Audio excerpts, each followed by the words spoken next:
شعیب شاہین صاحب، تحریک انصاف کی سیاست کی فی الحال تو سمجھ نہیں آ رہی.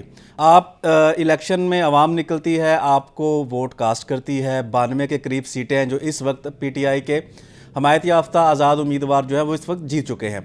پاکستان پیپلز پارٹی کہتے ہیں جی ہم نے رابطے کی کوشش کی مگر عمران خان صاحب نے اس طرح سے ہمیں رسپانس نہیں کیا. اب آج آپ نے نامزد کر دیا ہے عمر ایوب صاحب کو وزارت عظمیٰ کے لیے. سر 92 سیٹوں کے ساتھ آپ کیسے اپنا وزیر اعظم لے آئیں گے؟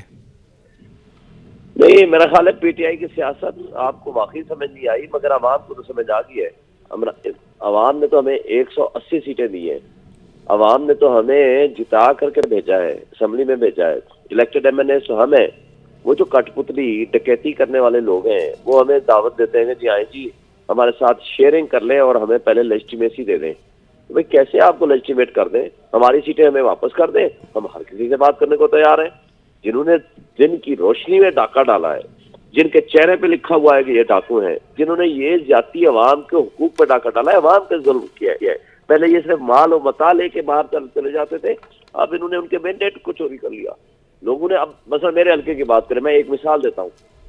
1,05,000 میں ووٹ لے رہا ہوں، مد مقابل 51,000 ووٹ لے رہا ہے.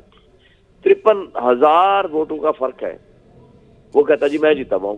کل جب صحافی نے سوال کیا فارم 45 لے آئے ہو. فارم 45 کیا ہے؟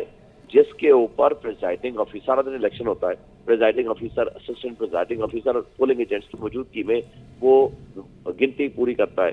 اس گنتی کے نتیجے میں پولنگ ایجنٹ بھی اس پہ دستخط کرتے ہیں سارے، اور presiding officer, assistant presiding officer بھی دستخط کرتا ہے ہر پولنگ اسٹیشن پہ.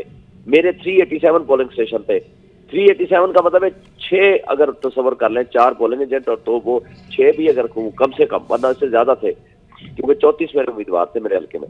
اگر 6 مختلف لوگوں نے دستخط کیا ہے ہر پولنگ اسٹیشن پہ، تو اس طرح یہ 2,300 سم تھنگ مختلف لوگوں کے دستخط شدہ فارم 45 ہے، وہ موجود ہے. اس کی روشنی میں آپ نے بنانا تھا. ایک بندے کو پریشر کیا یا خریدا یا اس کو کرپٹ ڈکلیئر کرتے ہوئے اس کو 47 فارم بنوایا، اس کے اوپر ووٹوں کی رد و بدل کر دی. کیا اس کو آپ الیکشن مانیں گے؟ ہم تو کھڑے ہیں اپنے حق کے اوپر.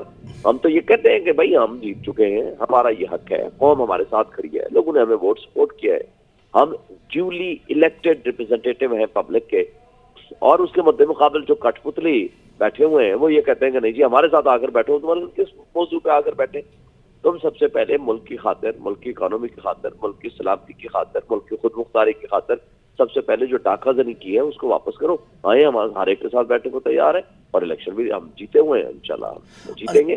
اور ہم عدالتوں میں گئے ہوئے ہیں اور ہمیں یقین ہے کہ عدالتیں ہمیں انصاف دیں گی. چلیں، اگر عدالتوں سے بھی آپ کے حق میں فیصلہ نہیں آتا پھر؟ دیکھیں، پرامن عوامی انقلاب کا راستہ دنیا کی تاریخ اٹھا لیں. جب بھی روکا گیا تو پھر خونی انقلاب آیا کرتا ہے. اور یہ افسوس کی بات ہے کہ جو اس کے راستے میں پرامن عوامی انقلاب کے راستے میں رکاوٹیں پیدا کر رہے ہیں، وہ اپنا بھی نقصان کر رہے ہیں، ملک کا بھی کر رہے ہیں، ملک کی اکانومی کا بھی کر رہے ہیں، اور 25 کروڑ عوام کا بھی کر رہے ہیں. سر اس لیے ان کو چاہیے. ابھی آپ ایک انقلاب کی بات کر رہے ہیں. 9 مئی کے حوالے سے بھی کیسز تھے. آپ کے جو نامزد وزیر اعلیٰ کے پی کے ہیں ان کے خلاف گھیرا تنگ ہو چکا ہے، میاں اسلم اقبال صاحب بھی، اور جو کئی اور رہنما ہیں. تو سر یہ تو پھر آپ کی جب قیادت دوبارہ گرفتار ہو جائے گی تو آپ تو پھر کے پی کے اندر بھی حکومت بنانے سے رہے. کے پی کے میں ہماری اتنی تھمبنگ میجورٹی ہے کہ ہم نے ہی حکومت بنانی ہے. جو 9 مئی کے خالق تھے نا، وہی 9 فروری کے خالق ہیں. ان سے پوچھا جائے، عمران خان نے تو بڑی پہلے دن ایک بات کی تھی بڑی ریزنیبل. اس نے کہا بھائی جوڈیشل کمیشن بنا دو، 3 CCTV فوٹیجز لے آؤ. اسلام آباد ہائی کورٹ کے اوپر جو پہلا اٹیک ہوا 9 مئی کو، دوسرا GHQ کے اوپر جو اٹیک ہوا، تیسرا کور کمانڈر ہاؤس پہ اٹیک ہوا. آپ کو جوڈیشل کمیشن سارا پوائنٹ آؤٹ کر کے آپ کو بتا دے گا کون کون کہاں ملوث ہے، اور کون اس کے منصوبہ ساز ہیں، کس نے زیادتی کی، کون الیکشن سے بھاگ رہا تھا، کون چاہتے تھے کہ یہ الیکشن نہ ہو اور اس کے لیے یہ سارے ڈرامے کر لیں. دیکھیں آج قوم جاگ چکی ہے. اگر 9 مئی کے ڈرامہ سب آپ کے سامنے تھا تو لوگوں نے کیوں ووٹ دیے؟ لوگوں نے اس لیے ووٹ دیے ہیں کہ آپ نے 9 مئی کے ڈرامے کو سامنے رکھ کے لوگوں کے اوپر ظلم کیا، چادر چار دیواری کی پامالی کی، پولیٹیکل وکٹمائزیشن کی، پارٹی کو توڑنے کی کوشش کی، کنگز پارٹیاں بنائی، زبردستی لوگوں کو اٹھا کے وہاں پہنچاتے رہے. تو یہ ساری چیزیں پبلک جان چکی ہے، ان کے نالج میں ہے۔ اچھا سر، آپ کے تحفظات اپنی جگہ پہ ہیں، آپ کہتے ہیں کہ جی دوسری جو پارٹیز ہیں ان کو لانے کے لیے آپ کے امیدواروں کو ہرایا گیا، جس میں آپ بھی شامل ہیں۔ جماعت اسلامی یہ کہتی ہے کہ ہماری کے پی کے اندر سیٹیں بنتی تھیں مگر ہماری سیٹیں چھین کر پاکستان تحریک انصاف کو دے دی گئیں۔ دیکھیں نا، وہ تو ابھی چونکہ جب ہمارا ان کے ساتھ الحاق ہوا تو وہ سیٹیں ان کی ختم کر دی گئی۔ ایکچولی کیا ہوا، تو وہ جماعت اسلامی حافظ نعیم صاحب نے کیا پریس کانفرنس کی، وہاں انہوں نے کہا ہے نا کہ یہ سیٹیں میری نہیں ہے، یہ سیٹ پی ٹی آئی کی ہے۔ ہاں جی، آزاد اور جو امیدواروں کرنے کی۔ والے ہیں، جہاں غلط کر رہے ہیں وہ غلط ہے۔ اگر ہمارے ساتھ کوئی زیادتی، ہمارے حق میں بھی کوئی زیادتی کر رہا ہے تو ہم کہیں گے نہ کرو۔ ہم تو بھائی سیدھی سی بات ہے، آج بھی ایک اصول رکھ لیں، لے آئیں اصل فارم 45، نقلی نہیں، فورج نہیں، اگر اس میں ٹیمپرنگ والا نہیں، فارم 45 لے آئیں، اس کی روشنی میں فیصلہ کرتے ہیں۔ الیکشن کمیشن ایک دن کا کام نہیں ہے، لیکن اگر فراڈ کرنا ہے، بےایمانیاں کرنی ہے، دو نمبریاں کرنی ہے، تو مگر کب تک؟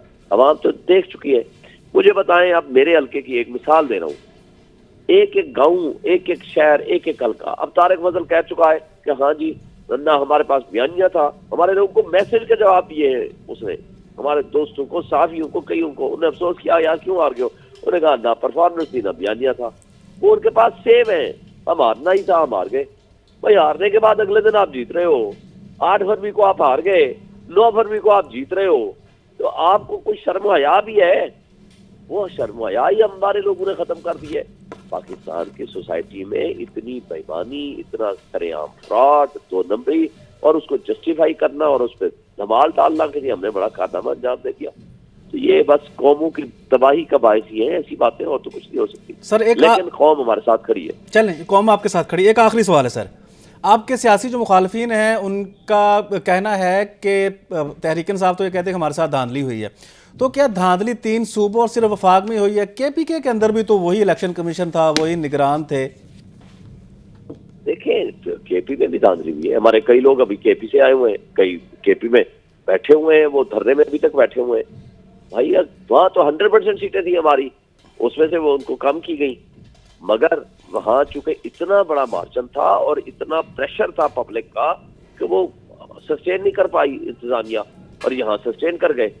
اور دوسری بات یہ ہے کہ یہاں بھی اسلام آباد کے، مجھے بتا دیں آپ کے ادارے کے کون سا رپورٹر تھا جو وہاں نہیں تھا، میرے ساتھ سامنے تھا، کس کی عدم موجودگی میں یہ کاؤنٹ؟ اچھا مجھے بتائیں، پولنگ ایجنٹ ان کے تھے رات کو 5 بجے کے بعد، اور سب نے اپنی اپنی گنتی مکمل کی، آپ کے رپورٹرز کی موجودگی میں انہوں نے رزلٹ اناؤنس کیا۔ کسی ایک پولنگ ایجنٹ نے اعتراض کیا کہ نہیں جی یہ غلط کر رہے ہیں، ہم میں لکھ کے دے رہا ہوں کہ آپ کاؤنٹنگ غلط کر رہے ہیں۔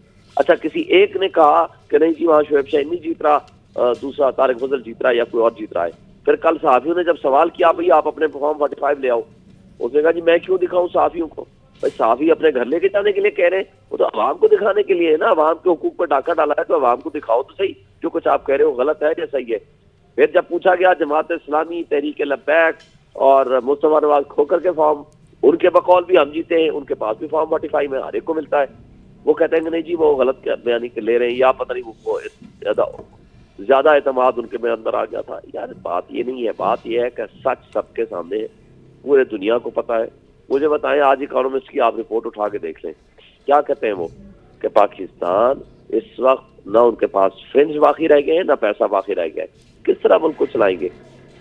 آپ اس طریقے سے جو کچھ حرکتیں یہ کرنے جا رہے ہیں تو اس پہ کوئی جسٹیفائی کرنا، آج پوری انٹرنیشنل ورلڈ چیخ اٹھ گیا ہے۔ یہ نہیں ہے کہ صرف صحافی چیخ رہے ہیں، پوری دنیا چیخ رہی ہے کہ جو کچھ آپ کر رہے ہو یہ غلط ہے۔